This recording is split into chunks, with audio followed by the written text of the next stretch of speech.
Éphésiens chapitre 2, verset 20. Vous avez été édifiés sur le fondement des apôtres et des prophètes, Jésus-Christ lui-même étant la pierre de l'angle. Amen. Amen. 1 Corinthiens 3, verset 11. Maman Gabi. 1 Corinthiens 3, verset 11.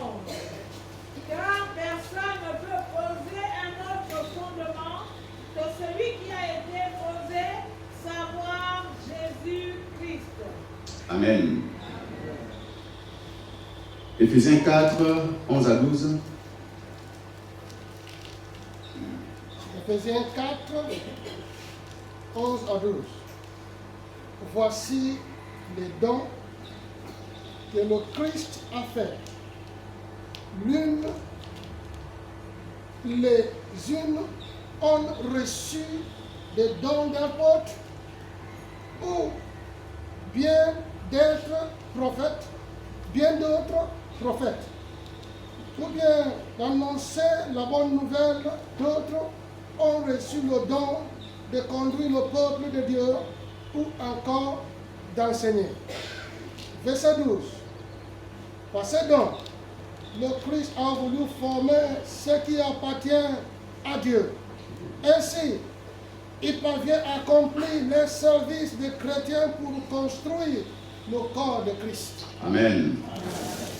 Oui, acte 4, 12. Acte 4, 12. Il n'y a de salut en aucun autre, car il n'y a sous le ciel aucun autre nom qui ait été donné parmi les hommes par lequel nous devions être sauvés. Amen. L'EFMA, école de formation des missionnaires et des apôtres. Je vous fais juste une brève présentation. C'est une école qui est décentralisée.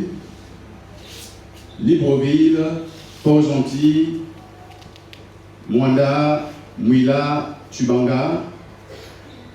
Donc c'est une école qui a pour mission d'enseigner ceux qui ont reçu un appel spécifique. C'est l'appel apostolique. L'appel apostolique se caractérise par le fait que celui qui a reçu cet appel, il part dans des zones où il n'y a aucun fondement. Et lorsqu'il y va, c'est pour mettre le fondement sur la sainte doctrine, sur Christ, la pierre angulaire. C'est différent d'un ministère de pasteur qui a toute la lourde charge d'entretenir le peuple pendant plusieurs années. L'apôtre vient, il bâtit, et le pasteur vient entretenir pour faire grandir le peuple.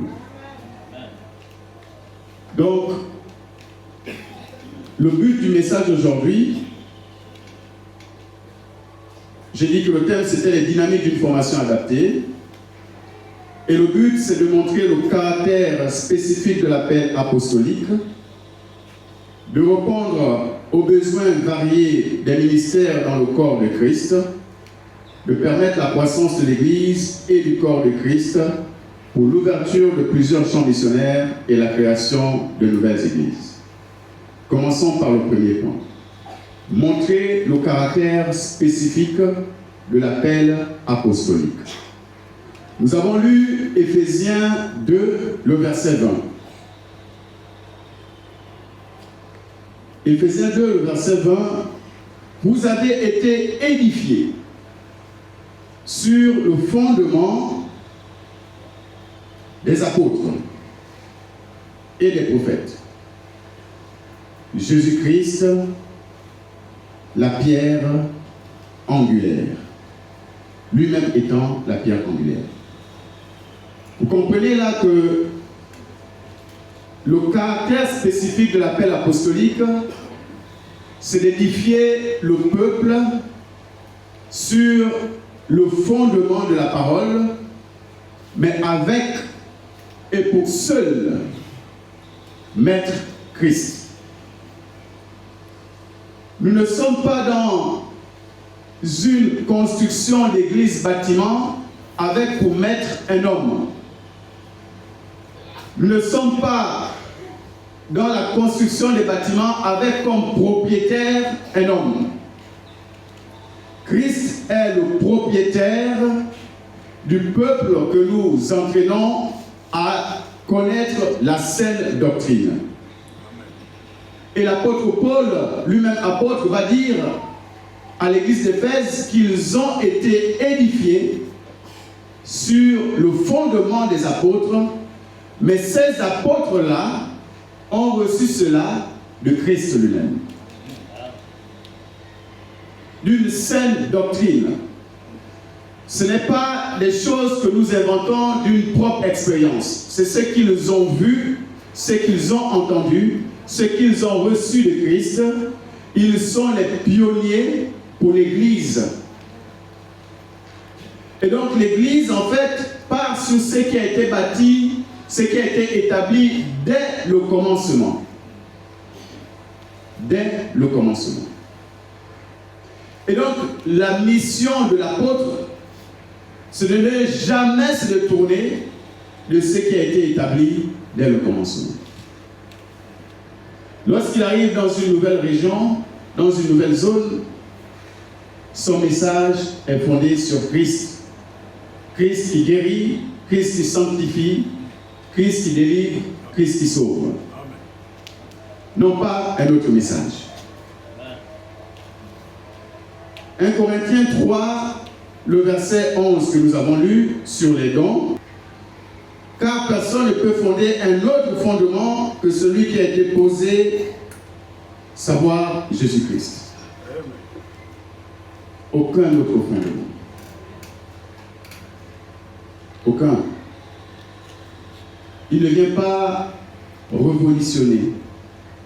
Il vient révéler ce qui a déjà été dit, ce qui a déjà été établi. Il vient révéler aux peuples qui ne sont pas encore atteints. Quand je dis des peuples qui ne sont pas encore atteints, c'est des peuples qui n'ont pas encore reçu l'évangile, c'est des zones dans lesquelles l'évangile n'est pas encore arrivé. Et c'est l'une des missions de l'apôtre. On dit FMA, mission et apostologie. L'apôtre qui part avec une mission pour un peuple. L'apôtre Paul avec une mission pour un peuple précis. On l'a appelé l'apôtre des païens. Son ministère était différent des autres apôtres. Lui, il est venu pour apporter l'évangile à ceux qui n'étaient pas juifs. L'apôtre part avec une mission pour un peuple donné.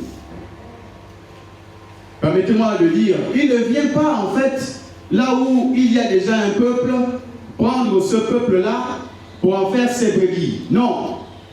Lui, il vient pour établir des fondements là où il n'y a encore rien. C'est lui qui doit venir là où il y a encore des temples de boutique. C'est lui qui doit venir établir les fondements. Il ne vient pas discuter les fidèles dans les églises pour créer son église à côté. Non. Je me permets de le dire. Non. Amen. Il doit aller parce qu'il a une mission et un message pour un peuple qui n'a pas encore entendu l'évangile. Et ça, c'est important de le dire. Je parle de ceux qui ont reçu l'appel. J'ai reçu mon appel avec un peuple et un endroit précis pour commencer. Et il y a des gens ici qui m'accompagnent. Et je peux vous dire, lorsque j'ai voulu m'égarer un peu, parce que j'ai voulu choisir la facilité, parce que je me suis dit, bon, mais écoutez, je vais mettre une église quelque part. Ce qui paraissait facile est devenu compliqué. Au point où un jour, lorsque j'ai prié, le Seigneur m'a rappelé pourquoi il m'avait appelé à cela. Et le peuple vers qui il m'avait envoyé. Et je me souviens, c'était un mardi, j'étais assis ici à un temps d'enseignement, et puis clairement, on m'a demandé de contacter, j'ai envie de dire, mes parents spirituels dans l'église. Je les ai interpellés, ils étaient en train de sortir, je les ai interpellés et puis je leur ai dit, j'ai besoin de vous. Vous devez m'accompagner quelque part.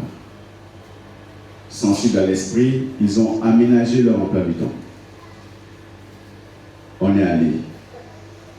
Ce qui s'est passé, je me souviens, l'ancien m'a dit, quand ce sera dur, souviens-toi que Dieu t'a réellement appelé ici. Parce que nous avons vu comment le chemin a été frayé. Ils étaient les personnes idéales. Ce jour-là, ce n'était pas programmé. Mais c'était les personnes idéales pour m'ouvrir les portes. Et ces choses, et pourtant, je les ai apprises, en fait, à l'école. Parce qu'on nous apprend comment ouvrir. Comment aller dans des lieux où tu ne peux pas avoir accès. De choisir des gens qui vont être ceux qui t'ouvrent les portes. Et eux, ils ont été ceux-là qui ont facilité. Jusqu'à ce que j'aille voir le surintendant qui m'a après accompagné dans l'Ouest. Celui qui est appelé, il a une mission pour un peuple et un message pour un peuple. C'est la caractéristique du ministère apostolique. Lorsque nous lisons et que nous prenons comme exemple l'apôtre Paul ou les autres apôtres, nous nous rendons compte aussi qu'ils ont avec eux plusieurs casquettes. Ils ont été pendant un temps pasteurs parce qu'ils ont entretenu les brebis. Ils ont eu probablement des paroles de connaissance, des dons de prophétie. Mais quoi qu'il en soit, ces choses-là doivent être orientées vers un peuple qui en a besoin. Le deuxième axe, c'est répondre aux besoins variés des ministères dans le corps de Christ. D'aucuns vont dire que mais depuis un moment, on entend maintenant le mot apôtre à l'Alliance chrétienne. On a entendu souvent parler du ministère de pasteur. Et puis maintenant, on entend parler du ministère d'apôtre. Alors, pour la plupart, ce sont des églises qui ont été implantées par des missionnaires. Ils sont venus pour implanter une église là où il n'y avait rien. Et en partant, les pasteurs ont entretenu le peuple. Mais tout le Gabon n'est pas encore envahi d'églises de l'Alliance chrétienne. Il y a encore des régions, même dans le Goué maritime, où le dimanche, les gens n'ont pas le réflexe d'aller dans une église pour adorer Dieu. Les gens sont encore dans des zones où on peut encore facilement le samedi soir frotter le carolin et puis le dimanche simplement aller faire la pêche. Et là, il fallait susciter des gens qui soient formés pour pouvoir établir ces églises-là en ces lieux où l'Église a besoin de s'implanter avec la sainte doctrine. Et donc, pour répondre à ce besoin, l'école de l'EFMA est là, en place. Parce qu'il faut qu'il y ait des gens qui se lèvent, qui soient formés, pour aller dans ces lieux-là et pour implanter les églises. Je m'avais dans Éphésiens 4, les versets 11 à 12 que nous avons lus. Et il a donné les uns comme apôtres, les autres comme prophètes, les autres comme évangélistes, les autres comme pasteurs et docteurs. Et le verset 12 nous donne le but. Pour le perfectionnement des saints en vue de l'œuvre du ministère et de l'édification du corps de Christ. Il y a un but à atteindre. Le but, c'est que le corps de Christ, le peuple qui est ici, puisse se perfectionner, puisse grandir, non pas seulement en nombre, mais aussi en qualité spirituelle. Alors, cela passe par plusieurs étapes. Je vous ai dit, l'apôtre a un appel pour un peuple avec un message. Et nous le verrons plus tard, Dieu ne choisit pas de sauver une catégorie de personnes. Peu importe. Mais comme l'apôtre Paul a été choisi et envoyé pour un peuple précis, il y a des gens qui sont aussi choisis, envoyés pour bâtir une catégorie d'église. Et là, je parle d'église bâtiment pour le moment. L'église bâtiment. Il faut l'accepter.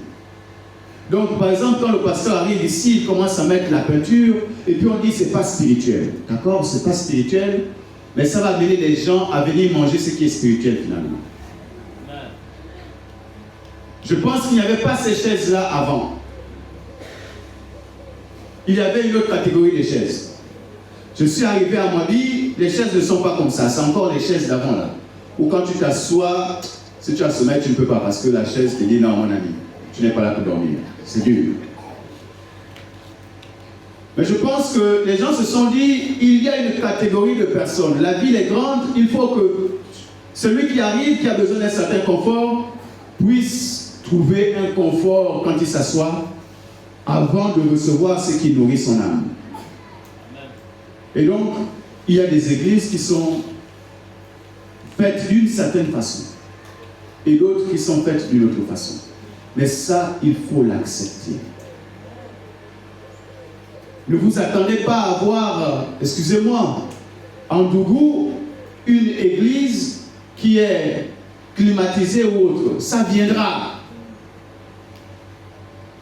C'est pour dire, en fait, ne dites pas, mais pourquoi à l'Alliance chrétienne, les églises sont toujours coupées, clouées?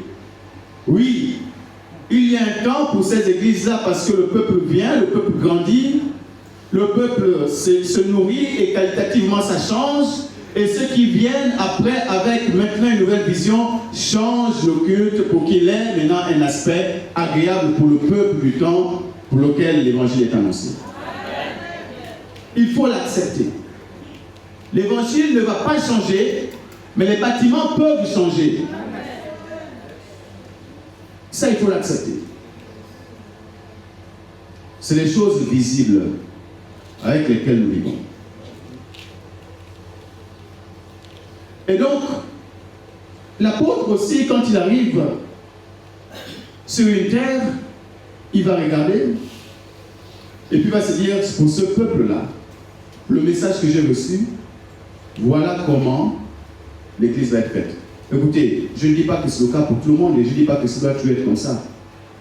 J'ai reçu mon appel avec le plan de l'église. Le troisième point, c'est qu'on a dit que cela permettait la croissance de l'église et du corps de Christ pour l'ouverture de plusieurs champs missionnaires et la création de nouvelles églises. Alors on parle de la croissance de l'église et on parle aussi de la croissance du corps de Christ. La croissance de l'église, comprenez ici l'église bâtiment. C'est-à-dire le fait d'avoir formé des apôtres nous amène derrière parce que c'est une condition pour recevoir le diplôme à la fin, pour être consacré, il faut à la fin de la formation avoir bâti une église physique, mais aussi avoir bâti un corps de Christ avec au moins 50 personnes. Donc l'un des buts, comme je venais de le dire, c'est d'accroître le nombre d'églises. La croissance du corps de Christ. Alors ici, le corps de Christ, comme vous le comprenez, ce n'est plus le bâtiment. Le corps de Christ, c'est ceux-là qui sont convertis. Le corps de Christ, ce n'est pas l'assemblée comme cela. Des assemblées, il peut en avoir. Le corps de Christ, c'est ceux qui sont en Christ. Ceux qui ont donné leur vie en Christ. Et j'ai envie de dire, pour moi, c'est le but le plus important. Parce que nous pouvons avoir construit énormément d'églises, bâtiments. Nous pouvons avoir des assemblées pleines. Mais si les gens ne sont pas convertis, j'ai bien peur que je ne sois passé à côté de l'appel. Ce qui compte pour Dieu, c'est que les gens puissent naître de nouveau. C'est que les gens soient convertis, une vie changée. La repentance, c'est-à-dire que je pars du mauvais chemin pour me remettre sur le chemin de la vie, sur le chemin de Christ. C'est ce qui compte en réalité. Et c'est un objectif aussi de l'EPMA. C'est-à-dire il y a certes une croissance de l'église bâtiment, mais surtout une croissance du corps de Christ. Nous devons pouvoir voir au niveau de la table du Seigneur plus de personnes, plus de gens qui se sont baptisés, plus de gens qui demeurent attachés au Seigneur. Nous devons prier pour ceux qui sont rétrogrades, qui reviennent à la table du Seigneur. Nous devons prier pour ceux qui n'ont pas encore reçu le salut. C'est là notre objectif, sauver pour sauver. Sauver pour sauver. Nous ne devons pas nous réjouir d'être ici seuls. Nous devons nous réjouir que dans quelque temps, l'Église soit pleine et que nous soyons obligés de créer des nouvelles annexes. C'est ça le but. Lorsque nous venons ici enflammés par l'Évangile, nous devons être amenés à prêcher l'Évangile pour que le corps de Christ puisse grandir. Mais Christ, quand il veut sauver, je vous l'ai dit au départ, il ne choisit pas une ethnie, il ne choisit pas une catégorie sociale, il ne choisit pas les gens en fonction des problèmes que vous avez au compte en banque. L'histoire de la femme samaritaine dans le livre de Jean, Jean 4. Une femme qui a perdu l'honneur. Une femme qui est rejetée. Une femme qui avait peut-être perdu même le respect de sa famille. Mais ce qui a compté pour elle, c'est de rencontrer Jésus. Et c'est ce qui compte en réalité, c'est de rencontrer Christ. C'est ce qui compte malgré l'état de nos vies. Malgré les situations actuelles, ce qui compte, c'est de rencontrer Christ. Et ce matin, malgré ta situation, ce qui compte, c'est que Christ parle sur ta vie ce matin. C'est ce qui compte au-delà de tout. Mais aussi, c'est d'accepter de faire la rencontre avec Christ et de se laisser conduire, de se laisser parler par le Seigneur. Cette femme s'est laissée parler par le Seigneur. C'est de laisser son cœur ouvert à la parole de Dieu, la puissance de l'Évangile pour changer nos vies. C'est de se laisser toucher par l'Évangile. Écoutez, je n'ai pas d'autre mot pour le peuple. Si ce n'est l'Évangile qui sauve, il y aura des miracles, il y aura des prophéties. Mais je dis, ce qui compte, c'est d'être une nouvelle personne, c'est d'être né de nouveau. Ce n'est pas de voir des miracles dans vos vies sans que vos vies les changent. Ce n'est pas de recevoir des prophéties sans vous repentir. Ce qui compte, c'est que vos cœurs soient changés. Souvenez-vous de la femme samaritaine. Souvenez-vous de Bartimée. Bartimée, aveugle, abandonné de la société, au bord de la route. Lorsque les hommes passaient, lui, il était là. Oh, vous voyez sûrement des choses passer dans la vie des autres. Et vous êtes là. Bartimée, Jésus, fils de David, aie pitié de moi. Jésus, fils de David, aie pitié de moi. Alors que les gens lui disaient, tais-toi. Alors qu'il y a sûrement des situations qui t'amènent à te taire. Bartimée dit, il crie encore plus fort, Jésus, fils de David, aie pitié de moi. Qu'est-ce qui te rend aveugle aujourd'hui? Bartimée était pauvre. Mais regardez, Jésus s'est arrêté. Un homme pauvre qui interpelle le roi des rois. Un homme aveugle qui interpelle le sauveur, le rédempteur. Toi aussi, peu importe ta situation, aujourd'hui, tu peux interpeller Christ qui s'arrête sur ta vie. Peu importe ta situation. Un aveugle, le roi des rois, il est en train de passer. Alléluia. Bartimée saisit la grâce. Jésus, fils de David, aie pitié de moi. Son cri n'est pas resté. Jésus est arrêté devant un cri du cœur. Il a crié de tout son cœur. Jésus s'est arrêté. Et quand Jésus s'arrête, la solution est là. La solution arrive quand Jésus vient. Amen. Il ne regarde pas ton état. Il connaît ton état.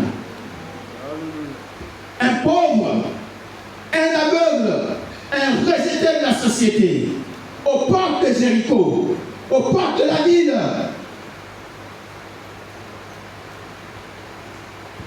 Jésus, fils de David, aie pitié de moi. Où est-ce qu'il a entendu? La parole de Dieu dit, quiconque invoquera le nom du Seigneur sera sauvé. Et je me dis, Bartimée, est-ce qu'il a entendu la prophétie de l'Éternel à travers le prophète Joël? Joël annonce cela. Quiconque invoquera le nom de l'Éternel sera sauvé. Bartimée invoque le nom du Seigneur. Jésus, fils de David. Celui qui a été annoncé pour sauver l'indigent. Celui qui a été annoncé pour racheter le pécheur. Celui qui a été annoncé pour la rédemption. Celui qui a été annoncé pour guérir. Celui qui est la guérison. Celui qui a été annoncé pour mettre à part, pour sanctifier. Il passe et Bartimée dans son état dit, tu es le fils de David. Aie pitié de ma situation. Aie pitié de moi, Seigneur. Et là, les gens pensent que Christ ne vient que pour ceux qui sont pauvres. Il ne vient pas que pour ceux qui sont pauvres. Il vient même pour les riches. Zachée, chef des collecteurs d'impôts, publicain dans son état. La Bible le déclare, le présente comme quelqu'un de riche. Mais lorsque Jésus rentre à Jéricho, Zachée entend un bruit. Et Zachée dit, il faut que je voie cet homme-là. Un homme riche qui a besoin de voir le Seigneur des Seigneurs. Un homme riche dans son état physique, mais sera pauvre spirituellement. Et lui, il était pauvre spirituellement parce qu'il était corrompu. Des gens riches qui bâtissent leur vie sur la richesse, corrompus moralement, qui n'ont rien spirituellement. Et nous pensons que ceux-là, ils n'ont pas besoin de Jésus. Et nous pensons qu'il n'est pas nécessaire de mettre une cellule de prière à Sogara. Nous pensons qu'il n'est pas nécessaire d'apporter l'évangile à ces personnes riches. Parce qu'ils sont dans des grosses voitures, parce qu'ils sont élevés dans la société. Vous croyez véritablement que Christ n'est pas venu pour eux? La Bible me dit, Zachée était riche. Je suis dans Luc 19. Ton cœur est rempli de quoi ce matin? La parole que tu reçois, c'est pour que je demeure en toi. Amen. Non, je ne suis pas à ton cœur. Quelle est la partie de ton cœur que tu ne veux pas céder au Seigneur? Zachée, il ne s'était pas encore repenti. Lui, il est allé vers celui qui a la vie. Celui qui est capable de laver sa corruption. Celui qui est capable de laver ses mauvaises pensées, ses mauvaises pratiques. Il dit, lui, je veux le voir. Qui veux-tu voir ce matin? Ton cœur a soif de qui ce matin? Ce matin, tu es là pourquoi? Parce que ton mari t'embête. Ce matin, tu es là pourquoi? Tu es là pourquoi ce matin? Est-ce que tu veux rencontrer celui qui est capable de venir demeurer dans ton cœur ce matin? Demeurer ce matin pour l'éternité. Est-ce que tu crois qu'il est capable de donner la vie à ton cœur, à ton âme assoiffée, à ton âme affligée? Est-ce que tu crois qu'il est capable de donner cela à ton âme ce matin? Oh non, toi tu t'attends à voir des miracles. Tu t'attends à voir des gens tomber. Personne ne tombera ce matin. Les écailles des vos yeux tomberont et les chaînes seront brisées au nom de Jésus-Christ. Mais à quoi ça sert ces biens sans Christ? Vous cherchez des positions, vous cherchez du travail, mais vous ne cherchez pas Christ. Et vous venez ici, nous prions, les choses ne se décomptent pas, vous partez là où il y a des prophéties. Repentez-vous. Zachée était quelqu'un rempli dans la corruption. Zachée était quelqu'un de moralement peu recommandable, collecteur d'impôts, corruptible.